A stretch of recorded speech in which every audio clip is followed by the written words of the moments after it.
Hello and welcome to Lemon Live at 5, the Don Lemon Show. Happy to be with you.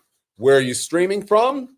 Hopefully you're having a great evening. If it's not 5 o'clock where you are, it's 5 o'clock somewhere. It is 5 o'clock here in New York City, and we have the very latest news for you. Okay, so we're going to begin this live stream today with some breaking news, and then we're going to tell you I have an exclusive for you, an expert on DEI who's going to school us, really school the MAGA folks, about what DEI actually is. I can't wait to introduce her, but I have to give you, pardon me, this breaking news first, okay? So we stream to you live tonight. As we're streaming to you live, there's been yet another plane crash in Trump's America.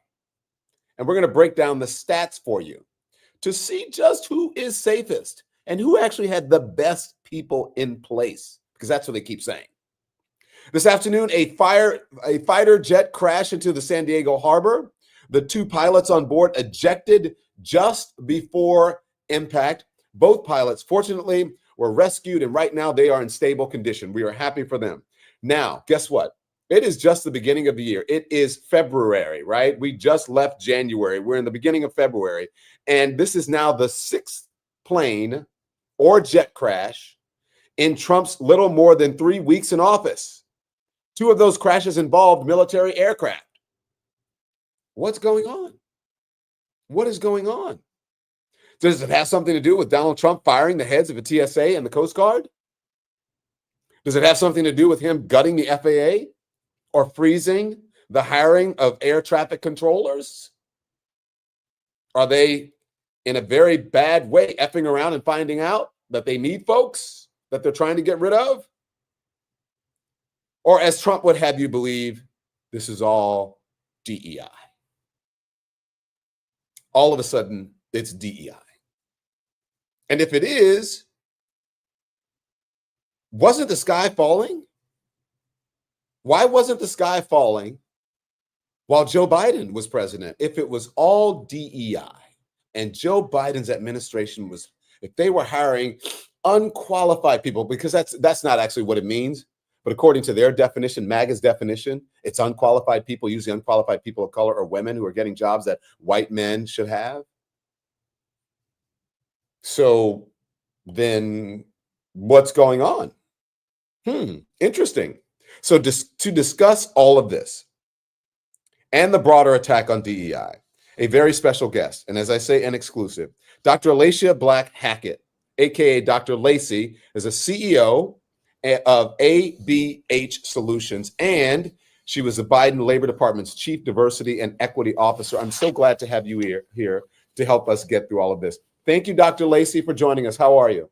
I'm good, and thank you so much for having me. I'm waiting for this conversation. I can't wait to jump in. Can we talk about the breaking news with the fighter jet that crashed? Absolutely. Okay, so then what is going on? Because these crashes have been blamed on diversity, equity, and inclusion, and not in the way that really explains what diversity, equity, and inclusion is. So what is going on here? Explain, please. Well, it's hard, Don, for me to explain that because I think it's a figment of a lot of people's imagination. So they're creating a narrative around it that is not true. I think that we have to ask them the hard questions and tell them to define how DEIA has anything to do with the crashes that are happening in the air. Furthermore, how do you fix it since DEIA is no longer an issue with this administration? So for me, I think that is a question for them to answer and to seek out a resolution, because obviously they don't know what's going on either. Well, Doctor, I mean, don't the numbers tell the story? I mean, if we can put up, the air accidents that have happened under the last three presidents, and if you look at what happened under Donald Trump, this is Donald Trump's, this is both administrations, the first and the second administration, but it is double. Even remember, Joe Biden was one term. Right. And under Trump, his second term just started in January, and it's already 208 to date, double that of Joe Biden and almost double that of Barack Obama. So who is operating either the military or America's commercial air system better? Is it Trump? Is it Biden? Is it Obama? If you look at the stats, Biden and Obama actually did pretty well in comparison to Trump. Absolutely. One of the things that I always say is follow the numbers. And so while you can skew the results and the reports that you write, data doesn't lie. And so the numbers are right there. And I feel like if it was a different administration, everyone would immediately point their finger to the person that's in charge. And so you have to really kind of look at who's in charge right now and look at the numbers. And it's called context clues. So, I mean, if you look at those things, and you can come to a solution based on what you see before you. Mm-hmm. Let's look at this. Is someone tweeted, this is Peter, our producer, actually tweeted this, and I want to put it up because I think he's exactly right. Is there a way for Democrats to start talking about the fact the sky is falling without sounding like Chicken Little? This is the 6th plane crash since Trump took office. And should Democrats start talking about this? Because he is gutting certain, certain institutions that would possibly help with this. Should Democrats start talking about this and seizing upon this? I know that's political, but it's also a safety issue, I believe. It is a safety issue. And I think it's most important for us to start realizing the truth that's in front of us and stop creating narratives to I think, dilute truth that's in front of us. And so it's everyone's responsibility to start talking about, what is happening to the sky in the last few weeks that we've had a new administration, and what is the safety issue? Are we safe? And yes, it is time to start asking the hard questions and demanding the answers, but we cannot continue to fake as if it's not there, and to create our own narrative because of who we like and who we don't like. I got to tell you, Doctor, I've been flying forever. I fly a lot, right? And I love those upgrades that I get for flying, Delta so much. I fly other airlines. So now Million Miler and what do you call it? Not Diamond, Medallion, right? You know what I'm talking about. Yes. So I love, but this is the first time that I have really thought about an aircraft or getting on an airplane and the possibility, because the record had been so good for such a long time. I want to play now, and I want to get your response to it. When Donald Trump, this plane and this helicopter collided in the air over Washington, D.C., Donald Trump came out before they even had the bodies out of the water and blamed it on DEI. And I want to know what your response is when you heard this. Watch.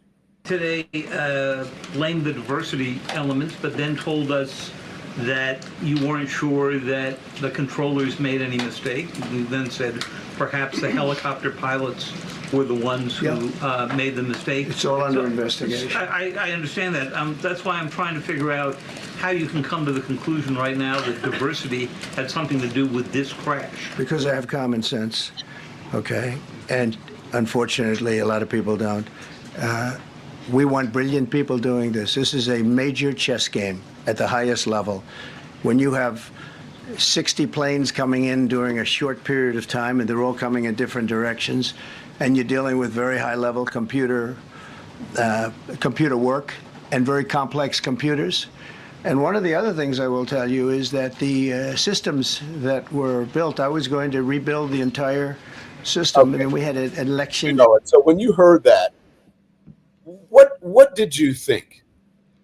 So, Don, I've been asked this question before on interviews, and I didn't have a response because it's not true. I typically don't take up my mind space with things that's not true, like literally. However, since then, I think I want to make sure that your listeners understand that when DEIA is utilized in hiring and recruiting, it is not a lack of qualifications.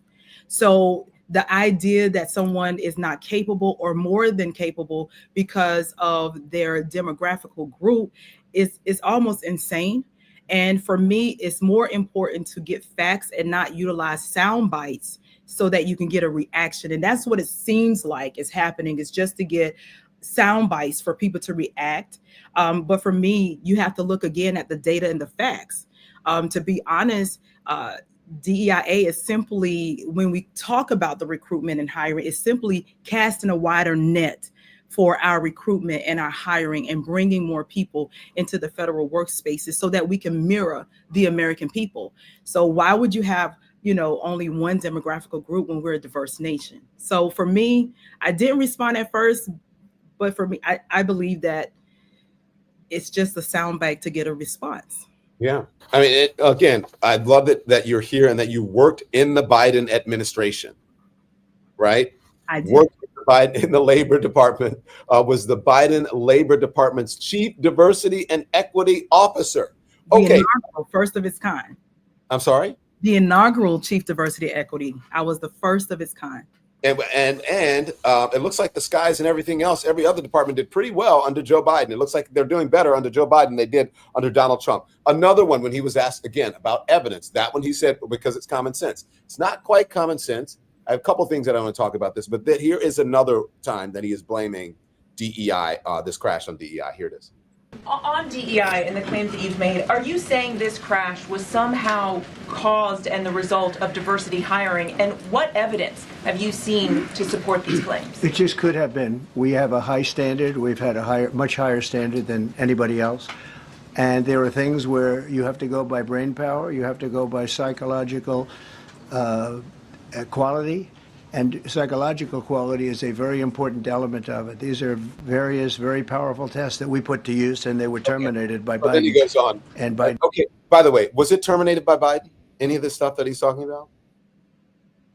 I don't know what he's talking about, quite frankly. It doesn't sound like it's accurate. But again, a lot of times the way he speaks is very hard to follow. Yeah. So I don't think that what he's saying is accurate. Well, when he says, he said, well, it would be awful if it did. That seems to be what they're saying, because there's no actual evidence that diversity, equity, and inclusion is affecting the medical industry, the airline industry, or any other professional industry. As a matter of fact, one would think that the medical industry has been not so good for African Americans. That's what the actual evidence shows. And so you heard what he had to say. This was an interview I did almost a year ago with Elon Musk, who said something very similar. It would be awful if we were lowering the standards. And I'm not quite sure what that meant. Perhaps you can explain it why. Listen, after the door blew off this mid-flight in this Alaskan Airlines flight, do you remember that? You responded to a post claiming that the average HBCU grad was less intelligent than the average airline pilot. And stated that it will take an airplane crashing and killing hundreds of people for them to change this crazy policy of DIE. I don't know if did you misspell it on purpose, which it should be DEI. Do you believe that women and minority pilots are inherently less intelligent and less skilled than white male pilots? No, I'm just saying that we should not lower the standards for them. Okay. But there's no evidence that standards are being lowered when it comes to the airline industry. You've repeatedly said that there's no evidence that standards are being lowered, and watch the replies showing all the evidence that it is. Replies, though, on social media or on Twitter are not necessarily fact and evidence. No, that's people's opinion. They will cite in the replies to this. You will see how often the information is cited, showing that indeed there are significant cases where standards are lowered. And I do hope that happens. I do hope that happens, and I look forward to it. And as you said, if you're wrong, then you're wrong, and if I'm wrong, then I'm wrong. Yes. Okay. And I'm glad we're having this conversation, debating. This is what we should be doing, debating the issue. So If I'm wrong, then I'm wrong, and then they'll be proven in the thing, and you as well. But I just want to tell you that pilot that you talked about, in fact, was a woman pilot, landed the plane safely despite the major malfunction with the equipment. Boeing has taken responsibility for that incident, saying that it was caused by a faulty door panel. So I'm not sure what that had to do with lowering the standards for pilots when it was a faulty. No, it's not lowering standards for pilots. It's the incentive structure. I believe at Boeing changed to include DEI as a fundamental executive incentive. But in my view, it should be purely about passenger safety. Okay, but do you understand how by saying just that standards are being lowered, that you're implying that they're being lowered because people are less skilled and less intelligent, and you're talking about people of color and or women? Look, I'm saying we should not lower standards. But you don't? That's it. I think everyone can agree that you shouldn't lower standards. Great. That's But you're all. implying that they're lowering standards because of people of color or women, because someone is not a white male. You're saying that they're less skilled and less intelligent. That's what No, you're I'm not saying. saying that. I'm simply saying that they are. Then why would they be lowering the standards? I don't know. Why are they lowering the standards? Just so you know, 5% of pilots are female, 4% are black. So you're talking about this widespread takeover of minorities and women when that's not actually true. I'm not saying there's a Standards widespread takeover. Well, you're saying that the standards are being lowered because of certain people. And you don't believe in DEI, right? Do you not believe in diversity, equity, and inclusion? I think we should be treat people according to their skills and their integrity, and that's it. Do you know that studies show? Studies show. Yeah, well, we can look them up. So your reaction to studies show, and I understand, right? Because I always like to point to an exact study, right? Sure. Something that is factual. It's the same thing when you talk about, well, let's see what the replies are on Twitter or on X. Yeah, so So I feel the same way about that.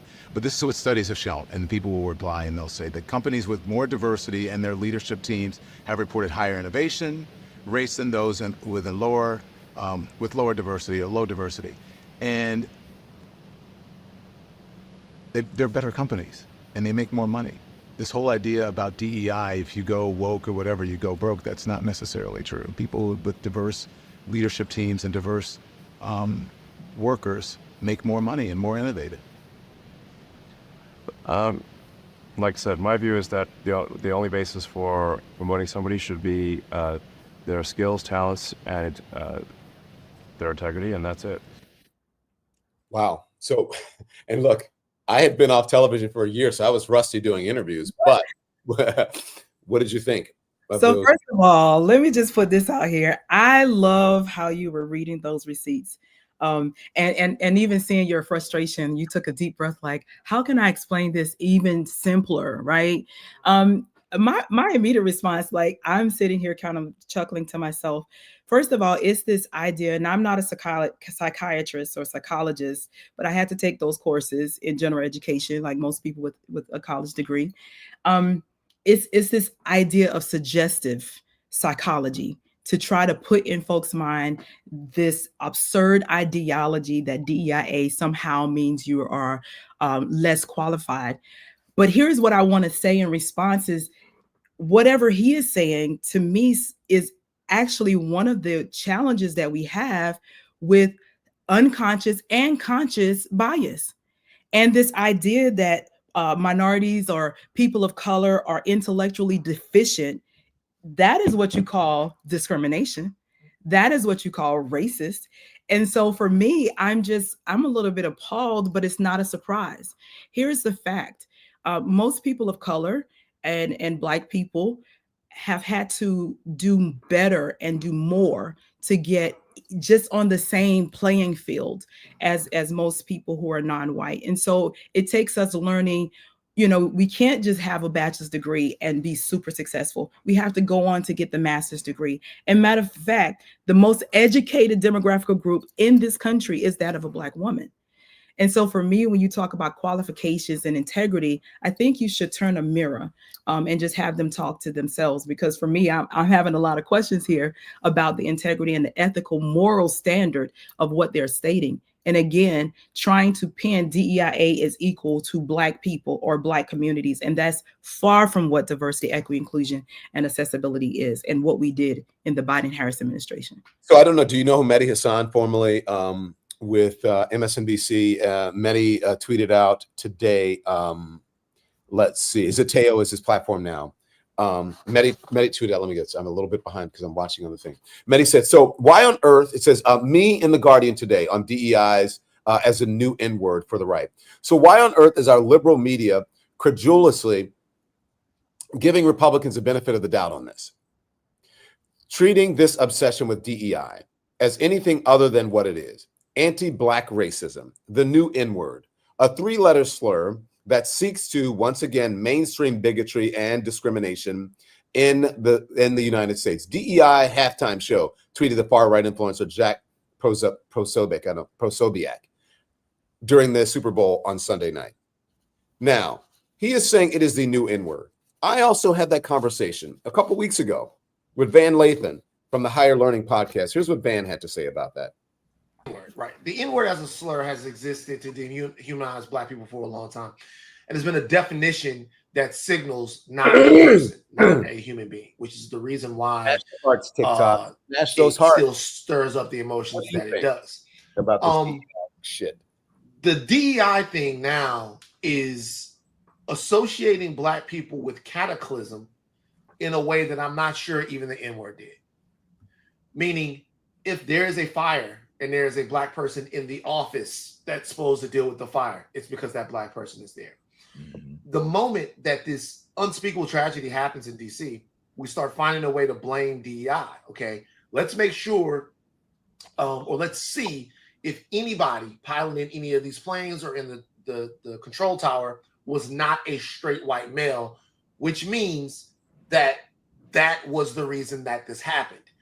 The list goes on and on. There's a bridge collapse in Baltimore. A duly elected mayor is called a DEI mayor, a duly elected mayor.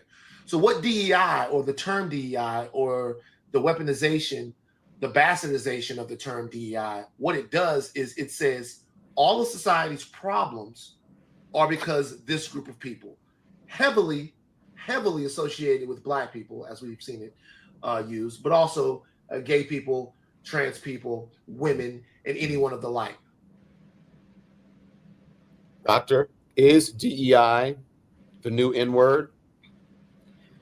What I would say is I don't disagree with that analysis of the word. Again, it is evident to me that DEIA, for the media or for those who are using it the most, it equals Black communities, Black hires, Black people. One of the reasons why I always agree to do these interviews is because I want to show and explain that DEIA does not equal one demographical group. But I don't disagree with it. I don't disagree with it at all. One thing before because I want you to explain what it actually really means. And they're talking about, hey, we need to go back to a merit-based society. I'm not sure when America was ever really a merit-based society. I mean, come on. So, make America great again. When was America so great? Okay. All right. So this is someone. So, they have been talking about releasing all of these files, the Kennedy files, the King files, perhaps the Epstein files or whatever. And this is a member of Congress. Her name is Anna Paulina Luna. And, we're talking about merit-based, people who are in government positions and, people who are qualified to have these positions. We have all these hearings going on in Washington. Now, she is saying that with the Kennedy files, she wants to interview some folks. Listen. What sort of witnesses will you expect to have at your hearings? I know you said the first one's in March. Would that be department heads, former employees of various agencies? Would you like to jump in? Yeah, I was going to say, based on what we're actually looking to do with the JFK investigation, I'm looking to actually bring in some of the attending physicians at the initial assassination, and then also people that had been on the various commissions looking into, like the Warren Commission looking into the initial assassinations. There's been conflicting evidence, and I think that even the FBI at the time reported some anomalies in the initial autopsy at Bethesda, Maryland. All of those, though, seem to have been rinsed and repeated in the media to push a certain narrative that we don't agree with. And so I think that in order to put to bed some of the theories that have been out there on John F. Kennedy, we have to know the full truth, and the full truth starts with transparency, and that's why these files is so important for the American people to read for themselves. Oh my God, I want to jump out of my skin, because was there not a reporter in the room that could have asked the question? Please put up the headline. This would have been the first question. Ma'am, how do you plan to do that from the grave? Are you going to get a psychic or a medium to interview these people? House Republican wants to speak with investigators of JFK assassination who are all dead.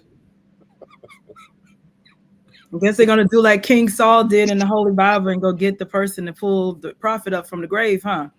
That's what I'm saying. So all of this talk about merit-based and people who are qualified, none of these people are qualified to be in the positions that they're in, and they seem to think that the color of their skin gives them the qualification to be there. They don't understand it, and they don't see their own bigotry and racism and ignorance. So How is she qualified to lead a commission if she doesn't even know that these people are dead?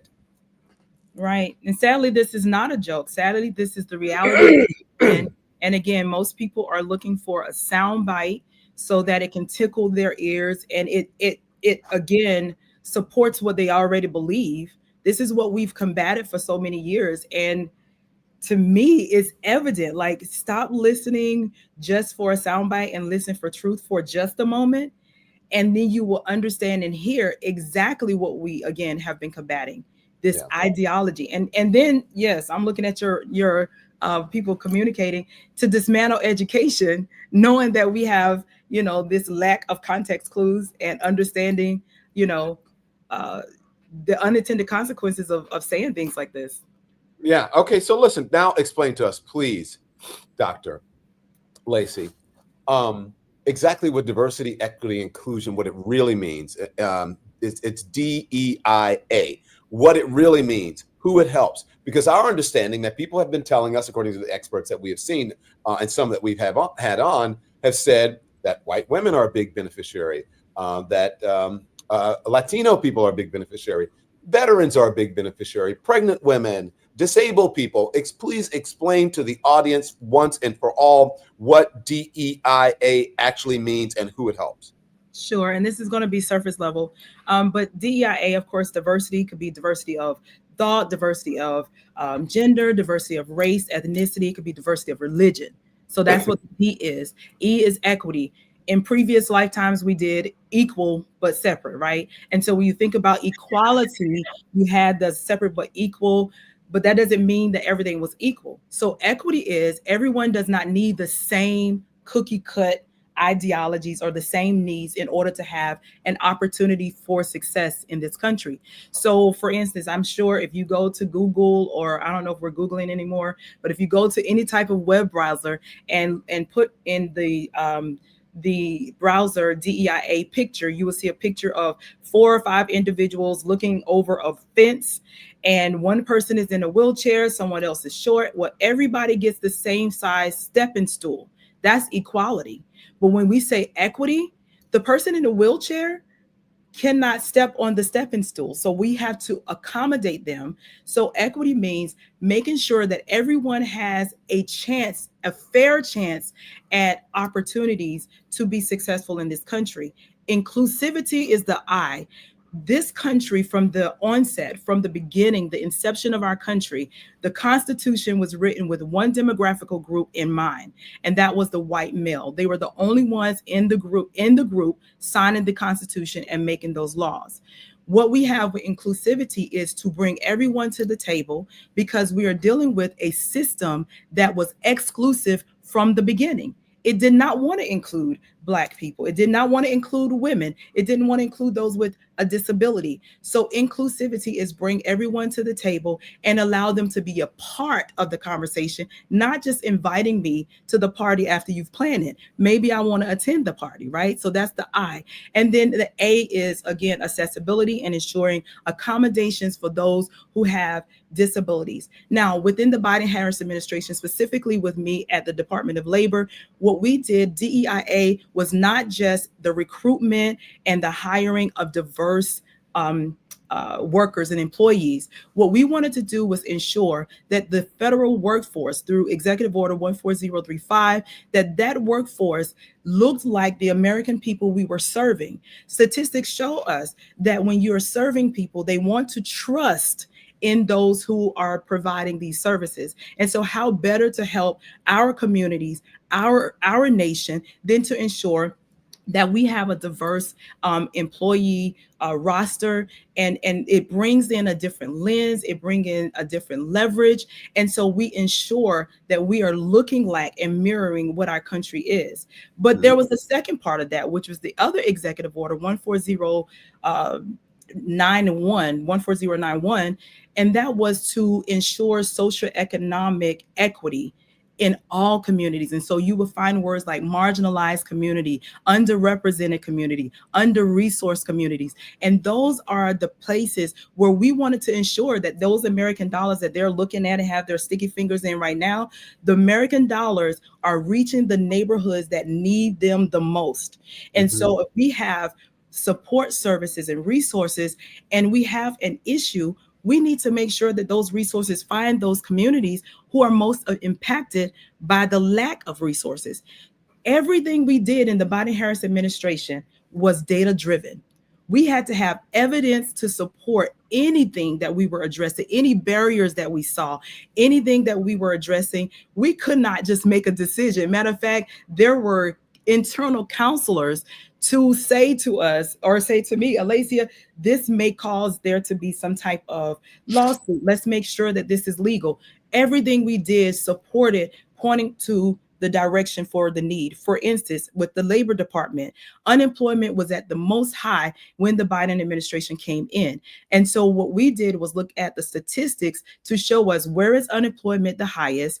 And when you look at unemployment, then you will find those poverty areas, those communities who had a socioeconomic struggle.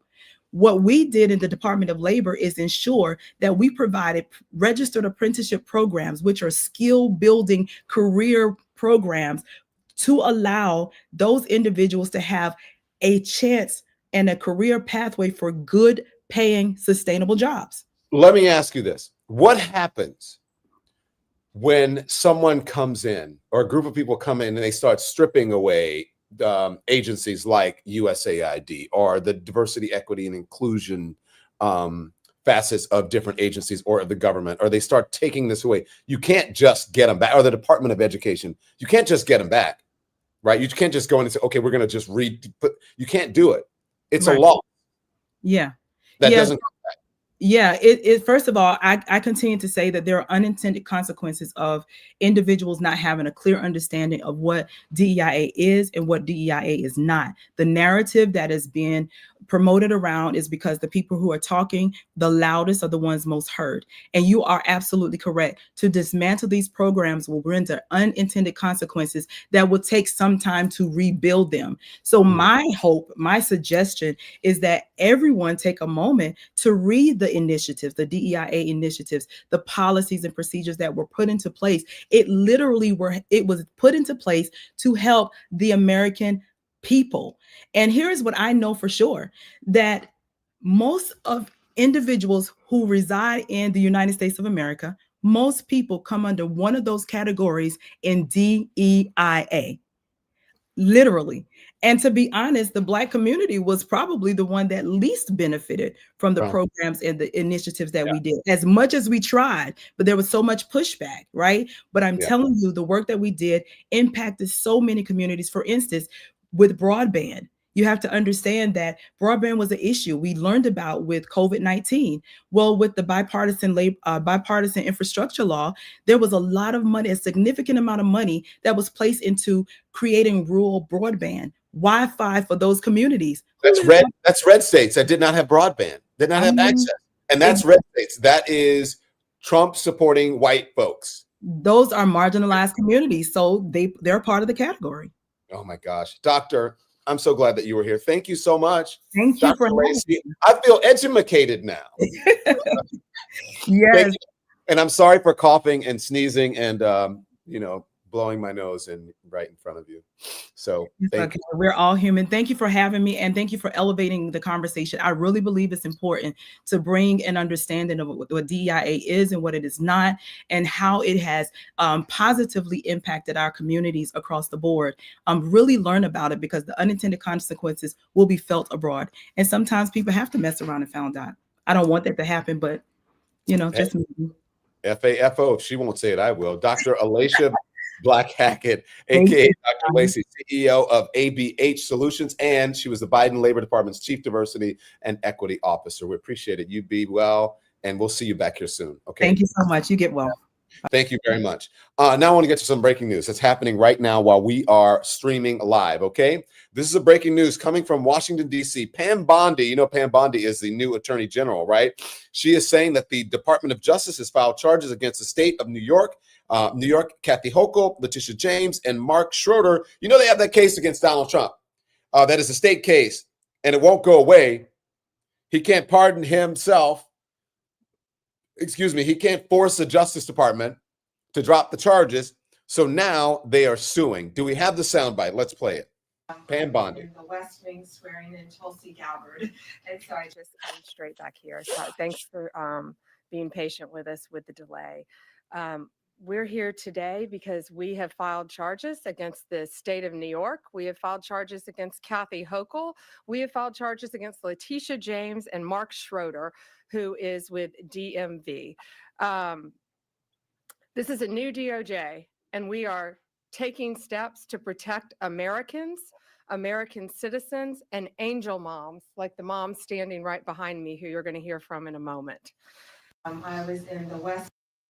So this is a new DOJ. They are filing charges against 3 people who are involved in Donald Trump's case because they cannot instruct the Justice Department to just drop the charges because they are not federal charges.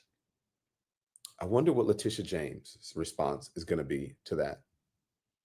Because I'm not sure that they're going to be pushed around. I don't think, we will see. Because we know what happened with the mayor. The mayor went down, Mayor Eric Adams went down to New York, down to DC, cozied up to Donald Trump, and got the charges against him dropped by force. So on Wednesday, U.S. Attorney General Pam Bondi announcing that the Department of Justice has filed charges against New York Governor Kathy Hochul, State Attorney General Letitia James, both Democrats, for allegedly failing to enforce federal immigration laws. So this isn't even about Donald Trump. They're saying it's immigration laws. Huh, interesting. I thought it was about the other charges. This is about immigration laws. Bondi said the lawsuit was also filed against Mark Schroeder, New York's Department of Motor Vehicles Commissioner in the state of New York. I stand corrected. I was wrong. Let me correct myself in real time. This is for immigration laws. This is a new DOJ. We are taking steps to protect American citizens. As you know, we sued Illinois and New York. Didn't listen. You're next, Bondi said in her first press conference as President Donald Trump's Attorney General. Last week, the U.S. government filed a lawsuit against the state of Illinois, the city of Chicago, and Cook County in federal court, saying that their sanctuary city laws obstruct Trump's immigration enforcement policies. This is going to be a fight. This is over immigration. What do you think in the comments? Is it petty? What it feels like to me is that they're giving people who are trying to come to the country legally through legal manners, it's giving them fewer options, limiting their options, and really almost giving them no options. That's the breaking news. Now, do you think this is petty? Do you think it's going to work? Every day it's something. They keep flooding the zone and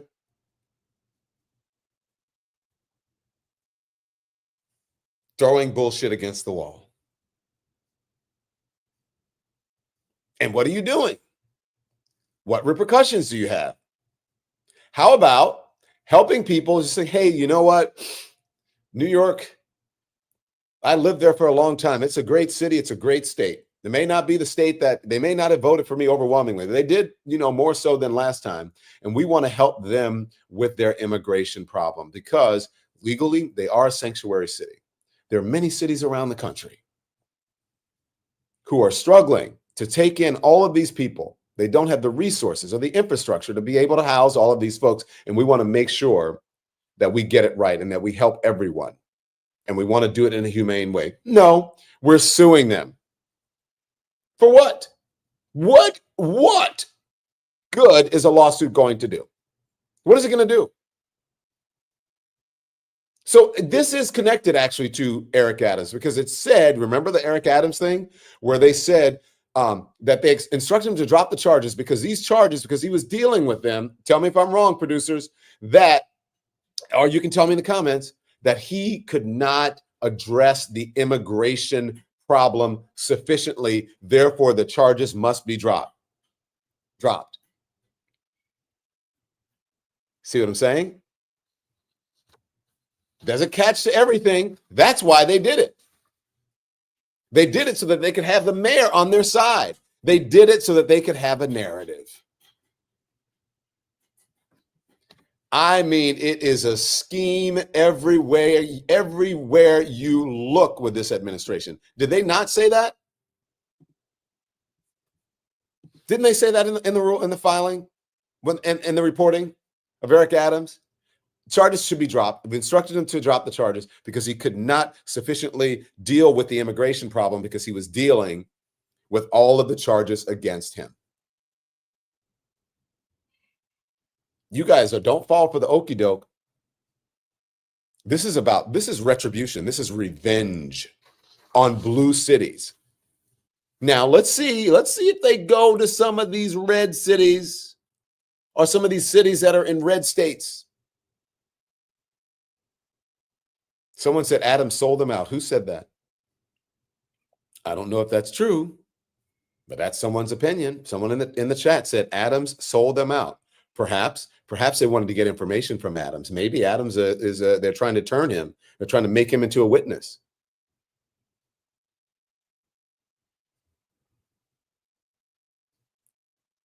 As we say, ain't this some shit? I'm telling you, these people bear watching.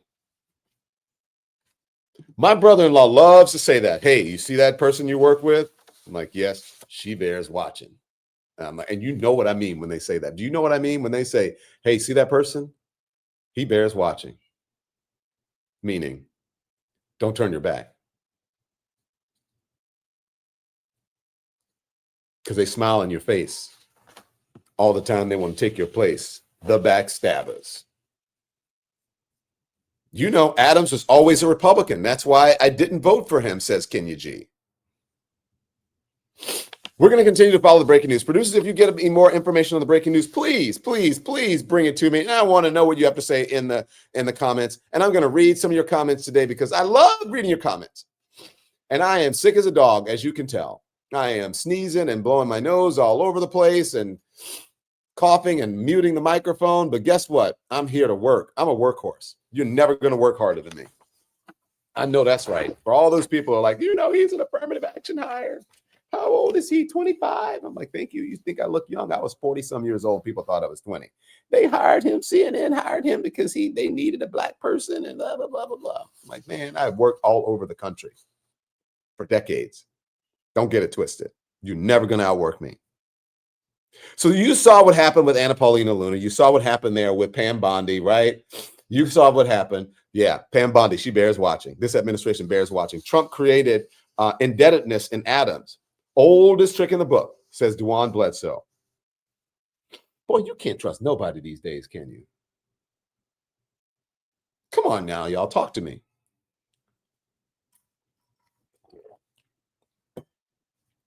Right? Everybody bears watching. You can't trust nobody these days. People are so shady. Now, look, I don't know what's going to happen with Eric Adams. I don't know if he turned. I don't know. But it certainly is suspicious. And all of a sudden, last week, the charges are dropped. And they said because they've used immigration as an excuse. And then all of a sudden, they're filing suit against the folks that they hate. You know they don't like Letitia James. Come on now. And Marcel, you're right. Yes, so on point. It's true. Okay, so look, let's go in and talk about this. Today, give you some more of the news, okay, everybody? I got a lot more news to get to. We got a long way to go and a short time to get there because I should be sleeping. Okay, the highly anticipated first meeting of the House Subcommittee on Delivering on Government Efficiency, or DOGE, or DOGGY, whatever you want to call it, was a political brawl today, everyone. A political brawl today. Democrats sought to cast the subcommittee, a complementary effort to the so-called Department of Government Efficiency led by Elon Musk, as an extension of what they see as a corrupt executive branch plot to destroy the federal bureaucracy. Republicans largely sidestepped those attacks, but Democrats still got some good hits in. The good hits came in from Representative Robert Garcia. You're going to hear from them. There were some funny moments. Jasmine Crockett, You're going to hear some from her, Marjorie Taylor Greene, all part of this story. So sit right back. You're going to hear a tale of a House subcommittee on delivering on government efficiency, Doge. Let's start with, why don't we start with Jasmine Crockett and Marjorie Taylor Greene, I believe, setting the tone for this subcommittee hearing. Oval Office yesterday, and he admitted that he was lying and he was using his propaganda machine to do it when he said that we sent millions of dollars to Gaza for condoms. That was a lie. So let me tell you something. The gentlelady's time has expired. It's time for the us gentlelady's to do our time job has expired. and rein in this rogue actor known The as gentlelady's Elon time Musk. has expired. So what is she talking about? Yesterday in the Oval Office, remember, Elon Musk held a press conference with Donald Trump watching. Who was it? There was a Democrat who called him, or someone who called him. Donald Trump said he was sitting in his cuck chair while Elon Musk and his son led a press conference. Their words. I believe we have a soundbite of someone else who's saying that on social media as well. But what she's talking about is during that press conference, Elon Musk was questioned about this lie about condoms being distributed to Gaza and Hamas when it was Gaza, Mozambique, when it was to eradicate sexually transmitted diseases. It had nothing to do with Gaza and Palestine in the Mideast. So he admitted, and then he said, we're not always going to be right, and if we're wrong, we're going to correct ourselves. I didn't see any voluntary correction there. Only when questioned. Only when questioned.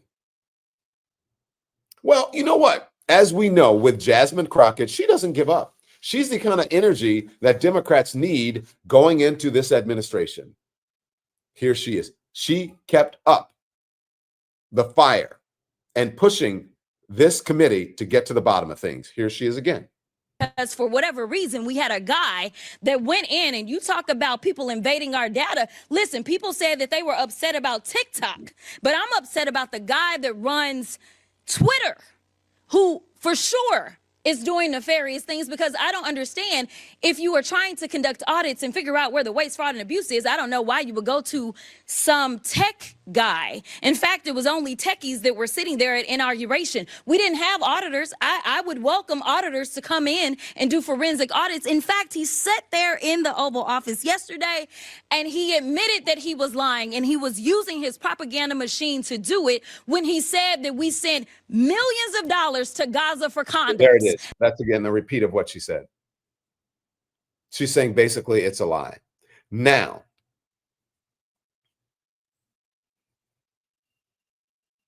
this one, you tell me if this is the kind of energy that Democrats need. I think it was petty. But are we living in petty times? Is this the energy that Democrats need? Because Representative Robert Garcia started off his questioning of this subcommittee with a banger. Boom. Y'all ready for this? Watch. Now, I find it ironic, of course, that our chairwoman, Congresswoman Greene, is in charge of running this committee. Now, in the last Congress, Chairwoman Greene literally showed a dick pic in our oversight congressional hearing. So I thought I'd bring one as well. Now, this, of course, we know is President Elon Musk. He's also the world's richest man. He was the biggest political donor in the last election. He has billions of dollars in conflicts of interest. And we know that he is leading a power grab, also abided by and encouraged by Donald Trump and, of course, the chairwoman, Congresswoman Greene. But I also want to run through what DOGE actually is going to do. It's a demolition plan that's going to run through our government. DOGE is trying to abolish the Department of Education. That means opportunities denied to kids. It means you're ripping away opportunities for children with disabilities who are dependent on this money. Okay. You're also halting medical research, which is also critical, which we have to also stop. The idea that we're going to eliminate or destroy the Department of National Institutes of Health, NIH, is crazy. Let's talk about the Department of Labor. We're talking about protections for working people across this country, where people can actually complain about abuses their companies are making against them and their coworkers. Workers are now going to be. Now, look, what he had to say was, Look, what he had to say was actually very important, because he's explaining what's going to happen if you're getting rid of these agencies, if you are cutting these and dismantling these agencies. I mean, but the dick pic, was that necessary? What do y'all think? Look, he said it. He also had some very harsh words, and he talked about who he's concerned about. He's not only concerned about Elon Musk, he's concerned about the folks who are around him as well. The people that they call the Doge twinks, I think is what they call them, or tweens. Committee wants to empower the richest person in the world to hurt people so they can take all of this money that they so-called want to save and then give it to themselves, their companies, and their billionaire friends. That is the attack that is happening in this committee and across this country, and it's important that we call it out. We also know, of course, that Elon Musk is sending his unqualified Doge staff to carry out this agenda across all these agencies. And in some cases, actually teenage staffers. No accountability, no experience, and problematic records. They're trying to rob you, and they're probably a minor. Thank you, and I yield back. Okay, so that was Representative Garcia talking about a minor, that there are young people who are being entrusted with our very sensitive information. Representative Cesar wants Elon Musk investigated. Here he is. Inspector generals that were looking into Elon Musk's companies were fired by the Trump-Musk administration. These inspector generals, who are independent, protected by law, they are the people that find the waste, fraud, and abuse, and found many of the cases of waste, fraud, and abuse that have been brought up today, fired because they were looking into Elon Musk. At the NLRB, the National Labor Relations Board, which is supposed to protect workers from getting their unions busted by folks like Elon Musk, made functionally broken by the so-called Department of Government Efficiency that really is the Department of Government Efficiency for Elon Musk, not for you. They are trying to shut down the Department of Education, the Department of Labor. You know what Elon Musk doesn't seem to be looking into? His own contracts. Again, I'll ask you, Mr. Talcove, do you know how much money a day Mr. Musk will receive from the federal government for his contracts? No. The answer is $8 million a day. Just last year, Elon Musk was promised $3 billion from close to 100 contracts with the federal government. Ms. Royal, do you know how much the average person in this country who survives on Social Security, one of our seniors who's worked their entire life, about how much they have to survive on a day? I do not. $65 a day. We're not looking into Elon Musk's $8 million a day. This subcommittee, chaired by Marjorie Taylor Greene and the House Republicans, is looking into your grandmother's $65 a day. So here's what he's saying, and you tell me if you think he has a good point, because look, he's not the only one to point out that that Elon Musk with his companies, they have government contracts, and there are people, even legal people, who look at this, his role, his sort of shadow presidency that people are calling it, as a conflict of interest. So do you believe that Elon Musk should be investigated? Do you think it's a conflict of interest? Interesting. Now, there's been a lot of, they've been referencing in this hearing a couple of times that press conference that Elon Musk held yesterday with Donald Trump just sort of sitting by. $8 million a day. Yeah. Voices by Shawan Brown. That's according to the congressman. Trump sold America to Musk, says Marlene Prosser in the chat. Okay. So here's the thing. So a lot of people have been referencing that uncomfortable press conference that Elon Musk held yesterday, and Donald Trump just sort of sat by and watched. Okay. This is someone who is on social media, who is really interesting content, who sort of broke down what happened in the Oval Office yesterday, especially with, if you watched our live this morning, we were like, okay, this kid is in the Oval Office, whatever, nothing against the kid because he's just a kid. But this social media, this content creator is breaking down what we saw, what others saw, and what I believe few people remember in corporate media. Maybe I'm wrong. I have not seen them discussing this. So watch this and listen very, very closely. Remember this morning during the live, I said, hey, you guys should watch this and look at Donald Trump's face as this is happening. Okay, everybody stand around, turn up the volume, give me your attention, and I want you to watch this. Here it is.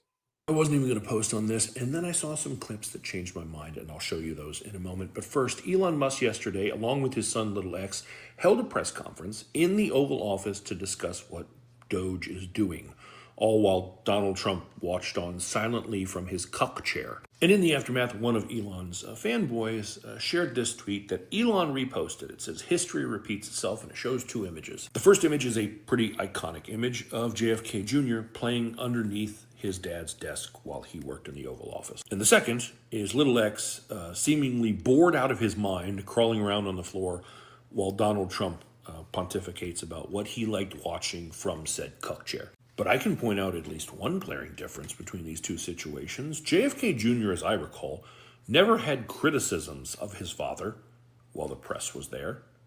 Little X, on the other hand, has a lot to say, and there was a hot mic that caught some of it. So first is this little gem. To restore democracy. This may seem like bull. You heard that too, right? You're not the president, you need to go away. I'll play the clip a second time. Just you watch and tell me if that's what he said. To restore democracy. This may seem like... That's what he said, but I'll go one better, because he also said this. The prices from one year to the next are the same, and their mortgage all That one's clear as day. He says, I want you to shut your fucking mouth up. And there's already people who are like, out of the mouth of babes. But let me just put this out there for your consideration. A child this young doesn't have this profound moment where he like tells off Trump. He just repeats things he's heard. So if he says you're not really the president, chances are someone has said that around him and he's repeating it. When he says, I want you to shut your fucking mouth up, he's either heard someone say that to someone else, or someone has said that to him, and he's repeating it.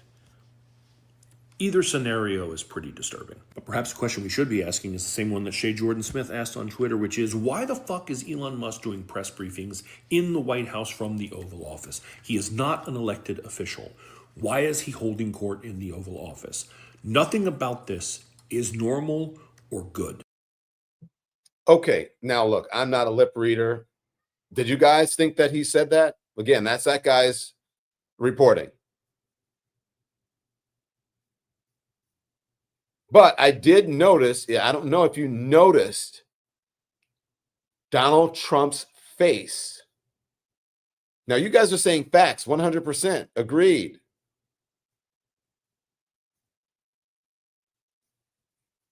Is that what you guys saw? I was just wondering why the kid was there. Why was, they were so casually dressed in the Oval Office when Republicans lost their mind when Barack Obama took his suit jacket off and sat at the Resolute desk. So you tell me. Make sure you hit the thumbs up. Make sure you like and subscribe. Either way, we are streaming on several different platforms. We're streaming on YouTube, which is our main platform. If you can't hear it, you don't see it on the screen. If you're on TikTok and people are saying, I can't hear it, play all of it. We're playing all of it. It's on the screen. If you join us on YouTube, make sure you like and subscribe. By the way, we're at 500,000, 500,000, less than a year. Shit. 500,000 subscribers in less than a year. And many members joining. So please, thank you for keeping us streaming. We can continue to do this because of your generous support, because you become a member, because you subscribe, and because you participate. And you go out and you tell other people about the conversations we have here. So what do you think? Is that what, I don't know. I have to look closely. That's his reporting. But I did see Donald Trump's face like, wait, what?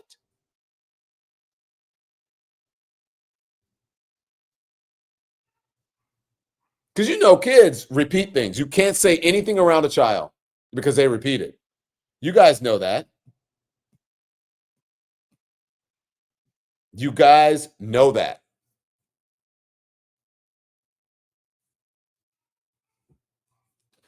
Shut the F up. Is that really what happened?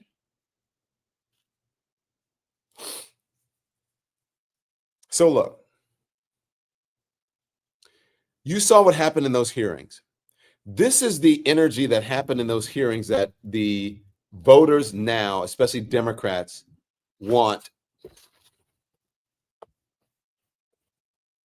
Democratic voters that they want from their lawmakers. Let's put it up. This is a CBS poll. They want the, hey, you know, this is a dick pic. They want the Jasmine Crockett's. They want the AOCs. CBS YouGov poll. Among Democrats, congressional Democrats' approach to Trump should be, now in January, it says oppose Trump as much as possible. In January, it was 46%. Oppose Trump as much as possible. 46% in January. 65% now. Democrats, Democratic lawmakers, listen to your constituents. Try to find common ground with Trump. In January, 54% said that. I don't know what they were thinking because we knew that wasn't going to happen. And now 35% say that they should. The Democrats are sick of it. And many people in America, I believe, other than Democrats too, I believe people who are not MAGA-brained buffoons, that they feel the same way. Because they are tired of stuff like this. They're tired of members of the press being kicked out of different agencies, out of the briefing room, because they refuse to call the Gulf of Mexico the Gulf of America. This is some crazy shit. Watch this. Retaliatory in nature is the argument, because the reason that the AP was barred, which they said was because they're not using the phrase Gulf of America, they're using Gulf of Mexico in line with their standards.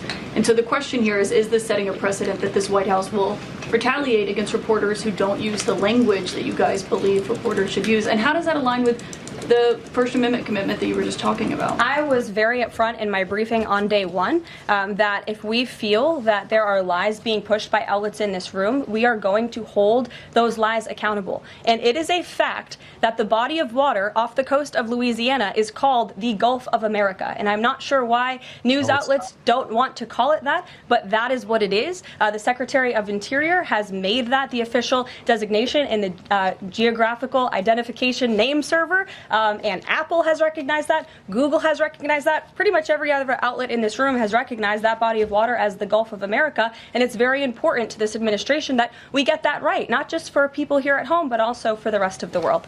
Sure. Okay. Thank you. So now you're dealing with that. And what this woman has forgotten, and all of them that I say all the time and needs to be reminded of, is that they work for us. We don't work for them.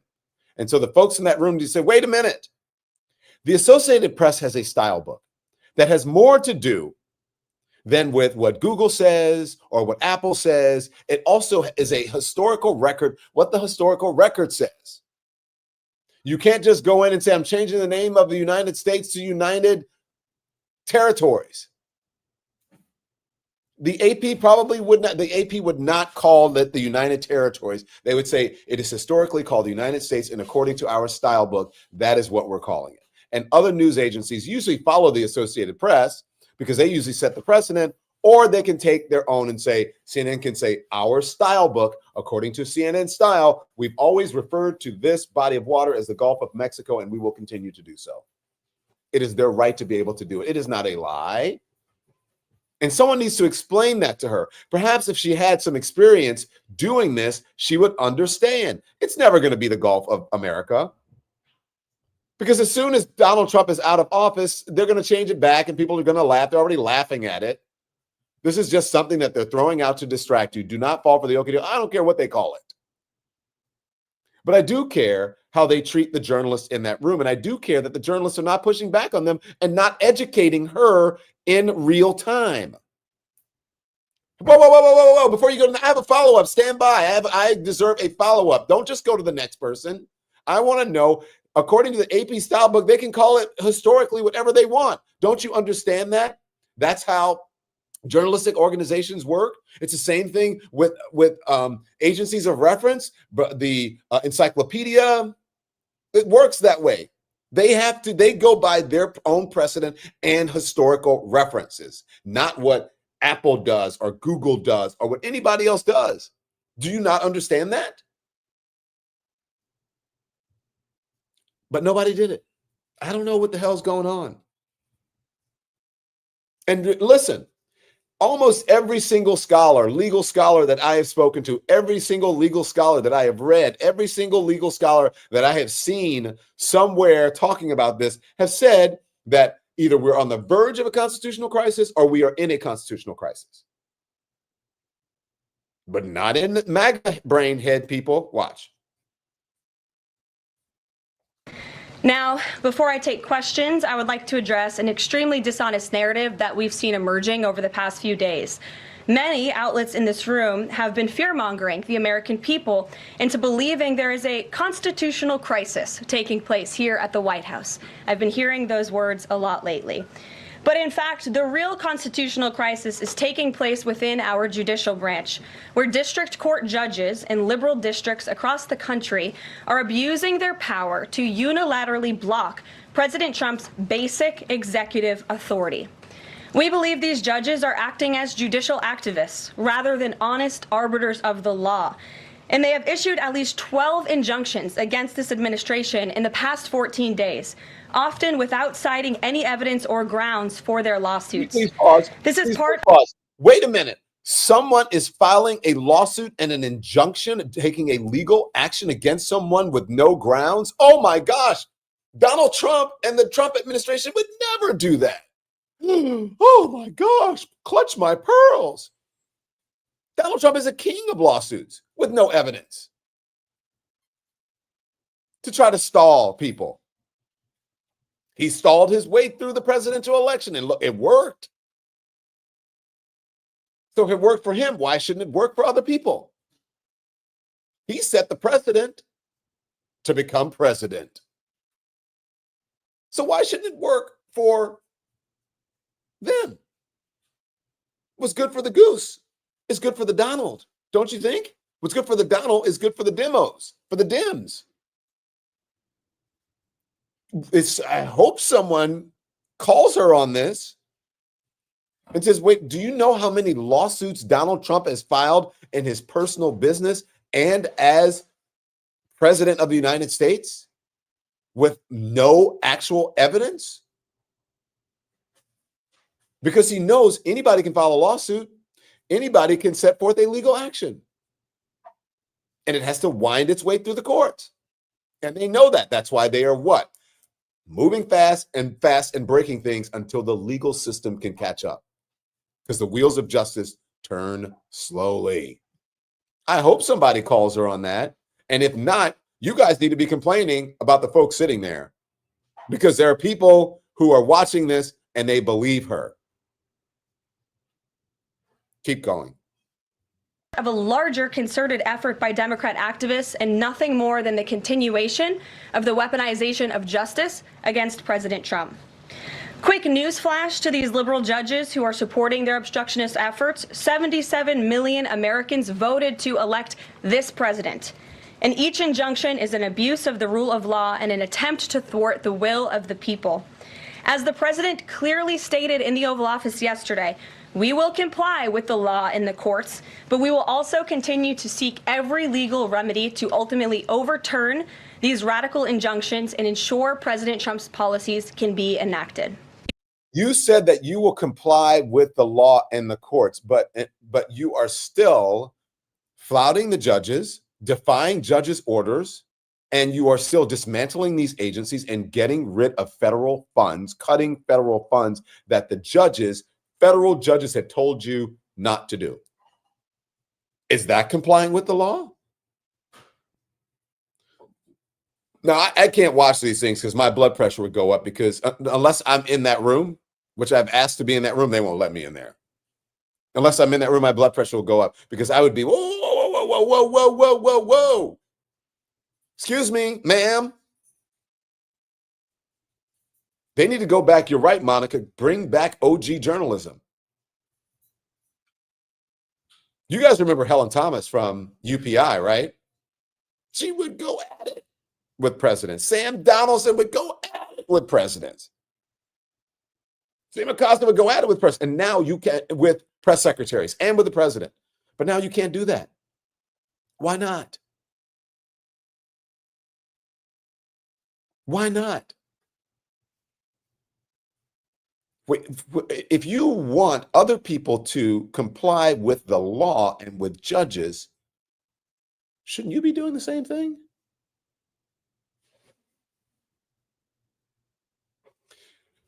What the people who are buying into this look, all this MAGA stuff is bullshit. And when people say F around and find out, it is really true. Maybe they haven't yet. You think it's funny. But wait till you in rural states have to start paying for veterans benefits or paying for things that you used to get through veterans benefits. Wait till you start having to pay for your child's education because the Department of Education is gone. Wait till some of the federal services that you were used to getting free as either a disabled person or a veteran or whatever, that it's no longer there. Like Dr. Lacey said, during COVID, people in rural America did not have access to broadband. And sometimes that was the only connection they had to anything, anyone, anything outside of where they were, because people could not leave. And so that was a community in need, meaning red states, and I'm just going to be direct with you, with white people. They were part of underserved communities, and they went in, they and allocated money, and they gave broadband access to people in rural areas in red states. That's what diversity, equity, and inclusion actually does. Now, when you are not getting those services, let's just say we have another pandemic and you don't have access to broadband. Many of you do only because of that. Let's just say it happens and you don't, you're going to be crying. Well, we can't get the TV. We can't get on the internet. We can't do all that stuff. Or my benefits, I used to come in here and I would get a free lunch, or I would get this and I would get that, and you don't get it. Because as I say, the folks in blue states, they're not going to, the tax bases are so high in blue states. You know how much taxes we pay in blue states. And then we also pay, on top of state taxes, we pay city taxes, income taxes, city taxes, state taxes, all kinds of taxes. The tax base is so large in blue states and big cities that they're not going to suffer. It's going to be red states and red cities, rural areas that are going to find out. If you don't believe me, a lot of you like Scott Galloway, practical guy, white guy. He's, and he is no liberal. Why don't you take a gander of what he has to say? Here he is. Right now, where it's like, let them. The states that went for Trump. Back it up to the beginning. At the point now where it's like, let them. The states that went for Trump are the states that are the biggest takers of federal assistance. Are you listening? So just see what happens when Veterans Affairs benefits, when we disrupt and shut down those people you can't trust. Okay, let's see what happens to you and dad and your neighbors, and what happens in these rural, dark red communities when there is no Head Start.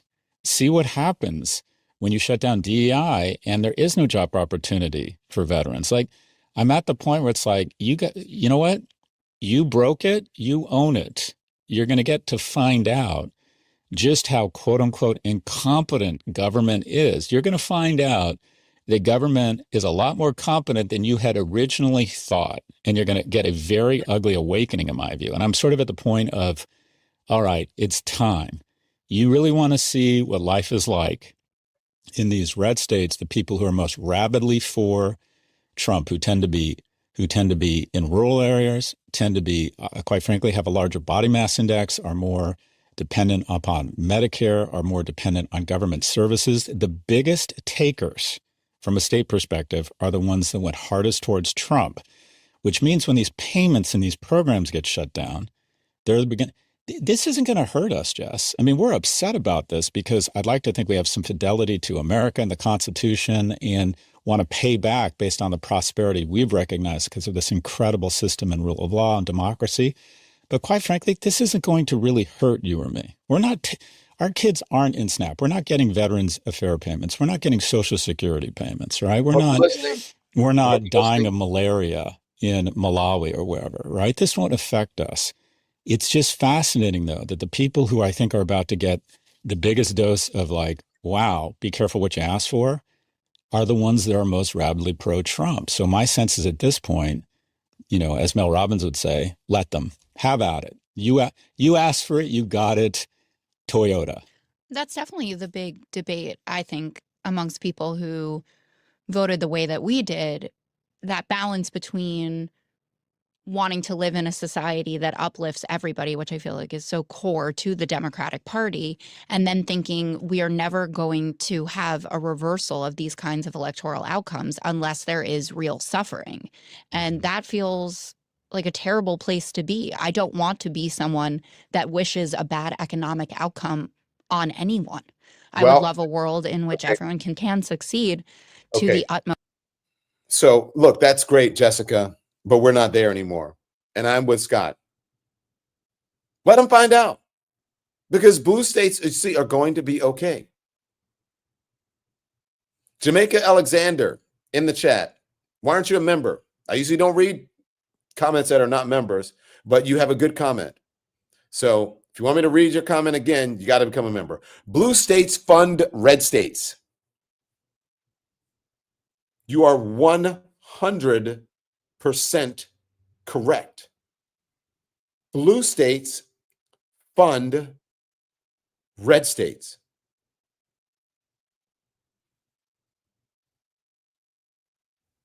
The rural areas are the most uneducated, says Bunny Scoggins, and trust Trump. He knows they are ignorant, and I'm sure laughs daily. I don't know if he does, perhaps, but they are the most uneducated, usually about the issues that affect them.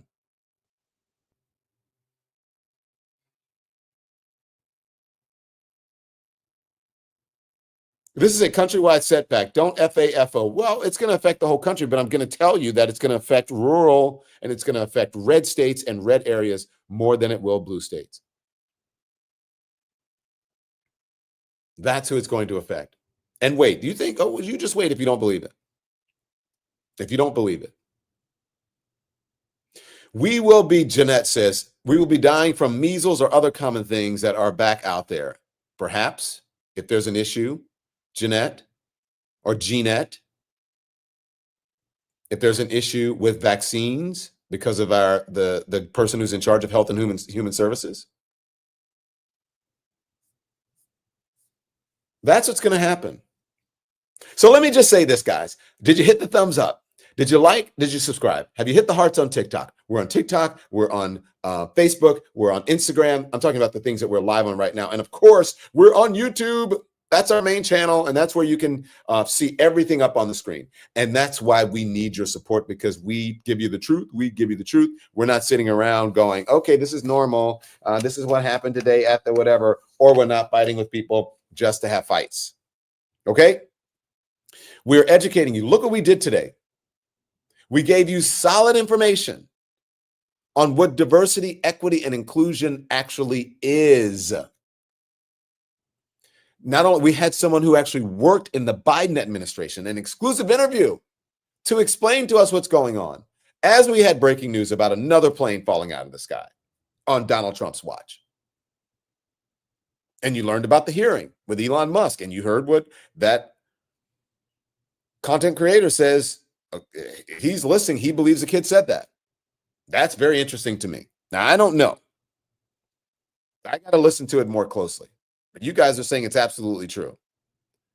So remember when I said to you guys that by my birthday, March 1st, I wanted to have 500,000. And now March 1st wouldn't even be a year. We're still not at a year yet. I think a year is around the 17th or the 21st or the 19th or something like that is when the show went on the air. And you did it for me before my birthday. So maybe I should ask for should I ask for 550 or 600 by my birthday? I mean, you guys tell me. What should we do? We're on our way to 1 million. What should we do? What should I ask for? What can you guys deliver, lemon heads? Lemon Nation. March 1st is my birthday too, says Double Dutch 0301. We'll celebrate our birthday together. So guys, you can probably see how I look. You hear how I sound. You see me blowing my nose. I try to mute it next time. 600K. I think we get to 600K by March 1st. We can probably do more than that. I mean, it is what, February 12th. It's not even Valentine's Day. We might be able to get to 600K for my Valentine's present, right? 750K by March 1st. Who said that? Someone said that in the chat. 750K by March 1st, says Morgan K. Do you want to set that goal? Think we can do it, Morgan K? Do you guys think we can do that? Someone says 1 million. If you guys want to, look, it's easy to do. All you have to do is call some people or text them the link to the show, the membership link or the subscribe link, 750K. Okay, if you guys think we can do it, we'll try it. Let's try it. Let's see what happens. But all you got to do is tell Miss Betty down the street, call up Lucille you went to high school with, tell Miss Ernestine about this, show her how to do it. Call up Mr. Harold and say, Mr. Harold, look, you got to watch this Don Lemon. He's on the YouTube. You got to go and subscribe to his show. Become a member. Listen, he gives it to you straight. You're going to learn from him.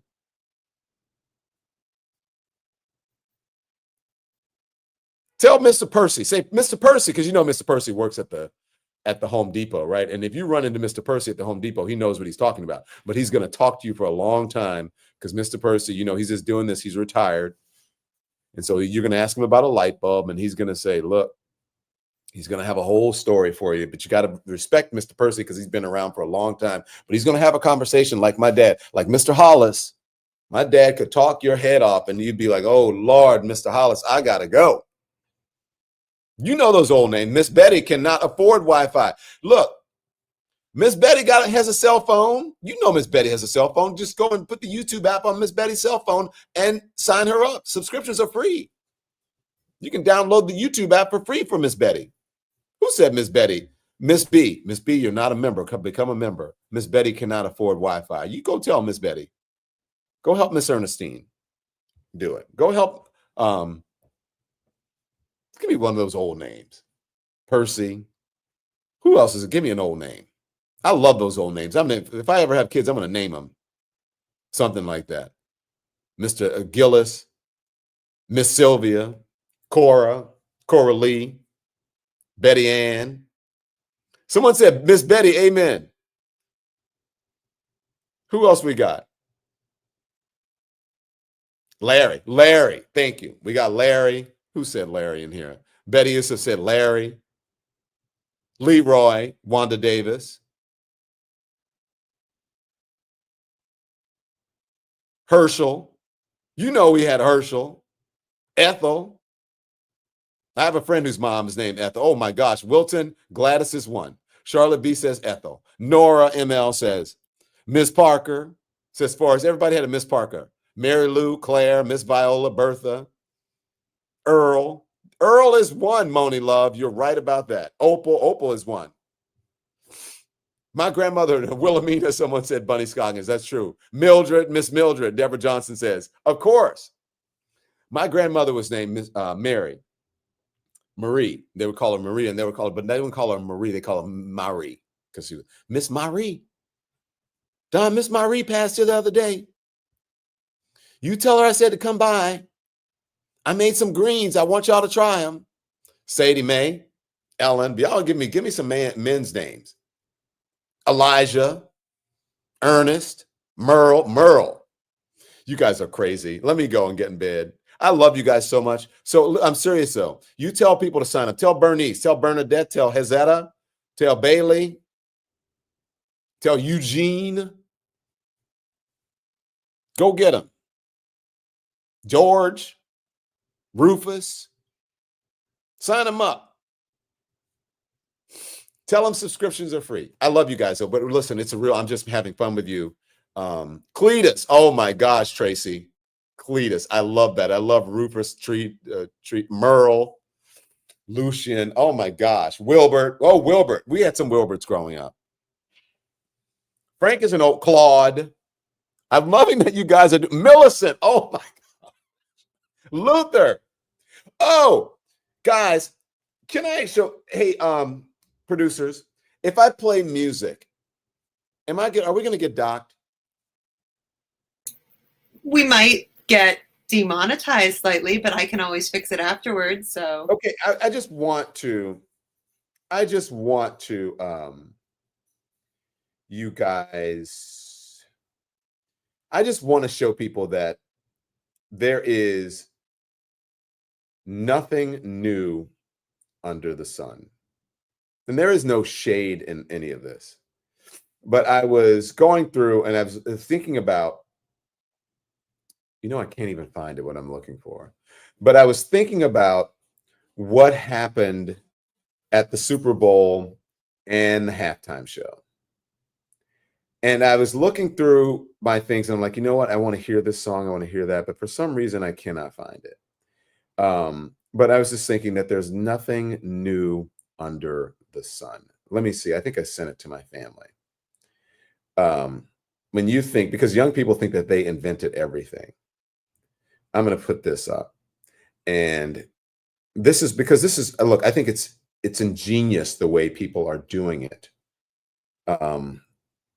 When you can something where you take a remake, or you can take a like when they do a movie, a remake, a sequel, or whatever, and you can do something amazing with it. So I want you guys, if you can produce this, if it takes you a minute to get that, because I was thinking like this was so great, but there is nothing new under the sun. And we have to remember who our GOATs are, the greatest of all time. I sent you two. You guys said Luther, and you know what reminded me of that is when we said Luther. So I'm going to put it at the end so that Nikki will have an easy time taking out if we do get demonetized. And I hear this, I have nieces who are young, they're millennials. And so here we go. Okay. So are you guys, I want you to listen closely and make sure you start from the beginning, because there's nothing new under the sun. Remember that. And remember, when you're young people, you think that you invented everything. And I always get these young people who go all the way back to the beginning. Rewind it all the way back to the beginning, because I want you to hear it. Okay? You guys ready? Let's play it. Everybody listen closely. The volume is not up. I don't hear it, y'all. Are you guys hearing it? Nope. You don't hear it? No. Sorry. Should. Do you guys hear it out there? I don't hear it. I'll have to get it another way then. Okay. You want to do the second one? Do you have that one? That'll be the same thing. Okay. Well, I got a little time. I just want you guys to hear it. Just because I think that you have to, we were talking about old folks and that you should respect your elders, and you should remember that you guys did not create everything, that there are people who came before you that you need to respect and admire, and lots of talent. Yeah. Nope. We're live, Andy. Remember that. I got to go to bed, Andy. Should I get it for him tomorrow morning? Almost ready. So I had to download it. Almost ready. Do, do, do, do, do, do, do.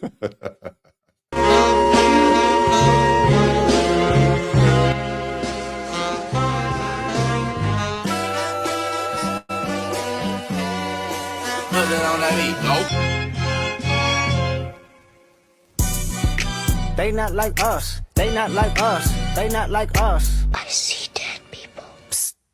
I see dead people. Play it again so they can hear it.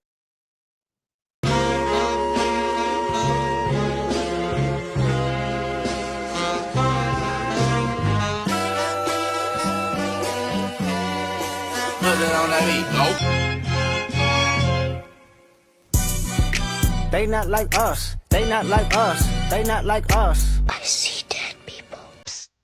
I see dead people. Now play the other one.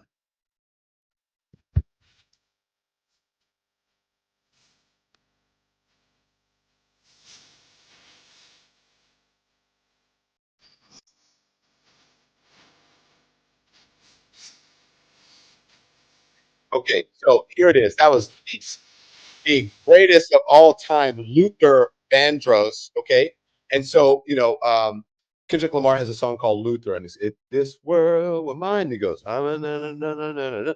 This is all samples that, and look, I think it's ingenious the way that they revive them and redo them, and that happens a lot.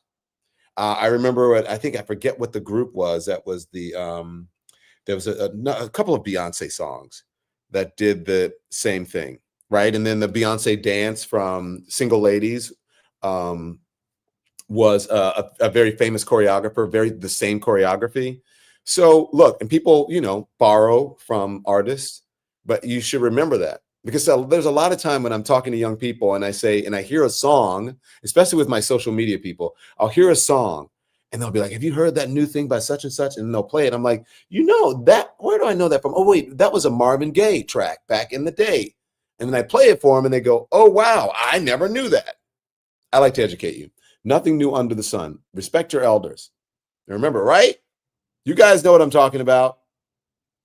You guys know what I'm talking about. And this is no shade to Kendrick at all. I'm just saying everybody does it. Kendrick is brilliant, but everybody does it. All right. So, Big Luther or Skinny Luther? I got to go with Big Luther. I got to go with Big Luther. I like all Luther, but I got to go with Big Luther. Hey, I love you. And like Kendrick Lamar says, okay, I'll be back here at about 10 a.m. Eastern tomorrow morning, okay, for our Hot Topics. Make sure you hit the like, make sure you subscribe, make sure you become a member. But like Kendrick Lamar says, you're all caught up, right? Turn the TV off, turn the TV off. Thanks everyone for watching. Your support means the world to us. So make sure you hit the like button and you subscribe to our channel to make sure that you never ever miss a video. We're live every day, 10 a.m. Eastern time. We drop even more content at 2 p.m. Eastern and 5 p.m. Eastern. And if you want more Don Lemon Show content, we'd love for you to become a member of the Lemon community, where you will receive access to special community posts. You'll get exclusive content and members-only live shows. So head over to our channel page or click the join button on this video. Again, thank you for watching. We appreciate your love and your support, and we will see you next time.